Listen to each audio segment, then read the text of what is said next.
Not all heated gloves are created equal, and I found that out the hard way. Last year, I tried out 4 different pair of heated gloves, and I wasn't satisfied with any of them. So I was so relieved and actually shocked when I finally found a pair that met all of my needs that I was looking for in a heated glove, and it's in a brand called KARCORE. Hey guys, welcome back to another As Seen by SB video where I let you know whether our product's worth the investment or not, and I finally found a pair of heated gloves to accommodate my heated jacket. So basically, I'll never be cold again. If you haven't seen the review of this heated jacket that I have on now, check that out after you watch this video. And also, lucky for you, this is not an unboxing or first impressions video, but an in-depth review after having used these for over 3 weeks. So I was able to determine my pros and my cons to help you to make the best decision before you purchase. Now, the first thing I noticed, if you get your right size, these are very comfortable and they're also warm even before I use any of the heated technology. And what makes these stand out from the other heated gloves on the market is not only do they heat up very quickly, but they have 5 heating settings as opposed to 3. And that allows you to find the perfect level of warmth so you're not roasting your daggone hands off. But the most important thing that I was not able to find with any other heated gloves that I've tried is that these gloves not only heat the back of your hands, but all 5 fingers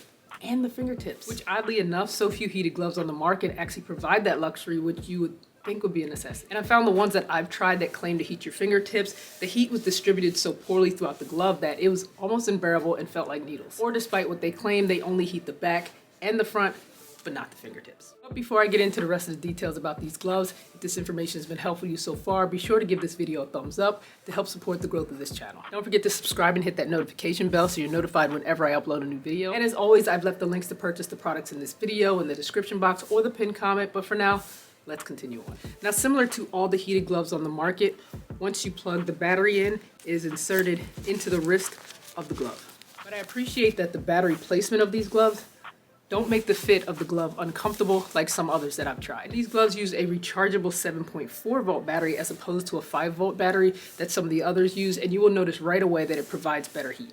These are also the only pair of gloves that I've seen so far that has a battery indicator, and that is a huge advantage. And they're delivered already pre-charged, and depending on the heating setting determines how long the battery lasts. So let's check out those heating settings. First, as I previously showed, make sure that the battery is plugged in and properly inserted into the slot.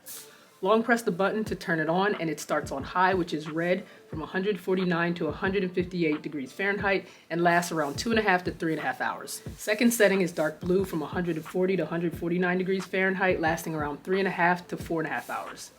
Third setting is green from 131 to 140 degrees Fahrenheit, lasting around 4.5 to 5.5 hours. Fourth setting is light blue from 122 to 131 degrees Fahrenheit, lasting around 5.5 to 6.5 hours. And the fifth setting is purple from 113 to 122 degrees Fahrenheit, lasting around 6.5 to 8 hours. I also appreciate that these do not feel cheaply made. They're fully insulated, and they also don't have that feel of extra fabric all up in the gloves like I've experienced with some of the others. They're also waterproof and windproof and touchscreen compatible, so you don't have to take these off when you're trying to use your phone.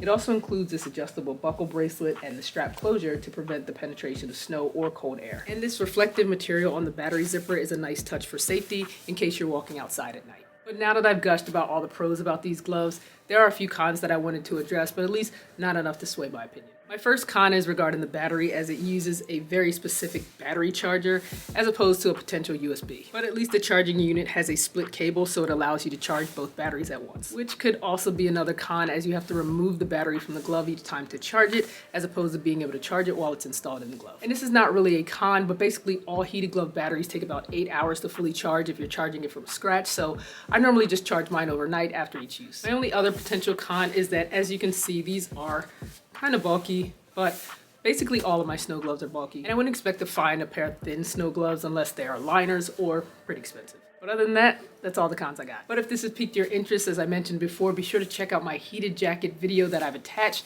to accommodate these heated gloves to be sure that you are not a victim of the Hawk this winter. But as always, thanks for watching another As Seen by SB video where I let you know whether our product's worth the investment or not. Don't forget to comment, like, or subscribe. But until next time, stay warm, bundle up, and be safe.